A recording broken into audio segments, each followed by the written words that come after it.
Spend some time with yourself. अपने आप के साथ टाइम बिताइए। अगर आपका नाम रीना है तो क्या मैं पूछ सकती हूँ कि रीना ने रीना के साथ कुछ पल बिताए? नहीं ना। शायद आप भूल ही गए अपने आप को इस भागदौड़ में। 1 मिनट आप सांस लीजिए, रिलैक्स करिए और सोचिए कि जब कोई ना हो आपके आसपास आप क्या करना चाहेंगे। ये भी आपके लिए सोचना मुश्किल है क्योंकि शायद आपने अपने आप को इम्पोर्टेंस ही नहीं दी। अपने आप से टाइम स्पेंड करना अपने आप में बहुत ही थेरेपेटिक है।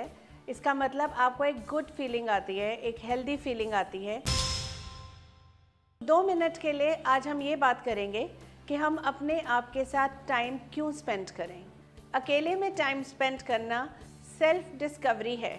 इसको हम इंट्रोस्पेक्शन भी बोलते हैं कि हम क्या थे और हम कहाँ जा रहे हैं। इसका आभास हमें 2 मिनट अपने आप के बारे में सोचकर ही पता चलेगा। हम आज खुश हैं या नहीं खुश हैं ये भी आपको पता चलेगा, क्योंकि ये सारी चीज़ें आपका कॉन्फिडेंस बढ़ाती हैं। नाउ सेकंड रीज़न ही यही है कि आपकी सेल्फ एस्टीम और आपकी सेंस ऑफ इंडिपेंडेंस इस अकेले में टाइम स्पेंड किए हुए मोमेंट से ही बढ़ती है। अपने आप के साथ बिताया गया हुआ टाइम आपको एक फ्रेश पर्सपेक्टिव देता है, आपका नज़रिया बेटर होता है, आपका फोकस बेटर होता है, आपकी अप्रोच चेंज होती है और आपके अंदर एक फील गुड का फैक्टर बढ़ाता है। लेकिन अब ये टाइम हम बिताएं कैसे? क्या अकेले बिताया गया हुआ टाइम ही अपने लिए बिताया गया हुआ टाइम है? क्या इसके लिए ज़रूरी है मैं सबसे कट ऑफ होकर चुप करके बैठे रहूं? नहीं, इसके लिए आपको संन्यास लेने की तो बिल्कुल भी ज़रूरत नहीं है। जब हम नेचुरल सराउंडिंग्स में अकेले में चलते हैं, किसी पार्क में सैर करते हैं या कहीं पेड़ के नीचे जाके बैठ जाते हैं, ये मोमेंट्स ऐसे होते हैं कि आप कंप्लीटली रिलैक्स हो जाते हो क्योंकि आपके पास करने के लिए कुछ नहीं होता। उस सुबह सुबह के टाइम में आपका मोबाइल भी आपसे दूर है, आपको कोई आवाज़ नहीं दे रहा। तो क्या ये एक मज़ेदार पल नहीं है जिसमें आपको कोई डिस्टर्बेंस नहीं है? आपका मन रिलैक्स हो जाता है, आपका दिमाग बहुत शांत हो जाता है। मेडिटेशन जब आप करते हो तो आपको जनरली ये कहा जाता है कि आप अपने थॉट्स को कंट्रोल करो। मेरा मानना ये है कि मेडिटेशन में आप अपने थॉट्स को आने दो, क्योंकि जब आप मेडिटेट करते हो वो भी आपका अपने साथ बिताया गया पल ही है।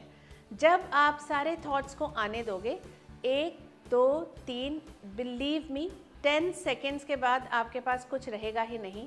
आपका दिमाग बिल्कुल खाली होगा, आपके पास सोचने के लिए कुछ नहीं होगा। लेकिन जितना झगड़ा आप थॉट्स को कंट्रोल करने के लिए करोगे, उतने थॉट्स आपके उभर के आने की कोशिश करेंगे। So please don't try to fight your thoughts. आप अपने थॉट्स को आने दीजिए, पल में ही आप एम्प्टी फील करेंगे। जब हम जर्नी में होते हैं तो वो भी टाइम हम अपने साथ बिता सकते हैं। उसके लिए आपको छुट्टी लेने की ज़रूरत नहीं है, आपको घर के काम छोड़ने की ज़रूरत नहीं है, लेकिन एक सेल्फ डिसिप्लिन से आप ऐसे टाइम को अपनी ही ग्रोथ के लिए यूज़ कर सकते हो जो टाइम बहुत ज़्यादा आपके हाथ में है।